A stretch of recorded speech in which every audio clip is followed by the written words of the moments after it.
IPL শুরুর মাত্র দুদিন আগে বিসিসিআই নিয়ে এলো তিনটি বেশ ভয়ানক পরিবর্তন। সবচেয়ে আলোচিত পরিবর্তন হলো দ্বিতীয় ইনিংসে নতুন বলের নিয়ম।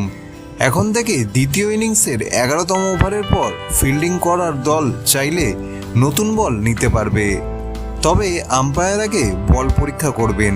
শিশির বেশি হলে তবেই নতুন বল নেওয়া যাবে, তবে এক্ষেত্রে সেমি নিউ বল ইউজ করা হবে বলেই জানা যাচ্ছে।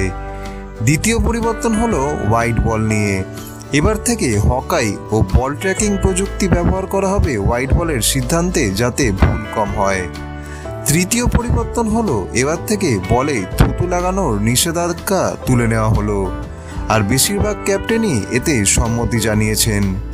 বন্ধুরা, আপনাদের কি মনে হয় এই নিয়মগুলো কি আদৌ আইপিএলকে আরও প্রতিযোগিতামূলক করে তুলতে পারবে? ভিডিওর কমেন্টে অতি অবশ্যই জানান।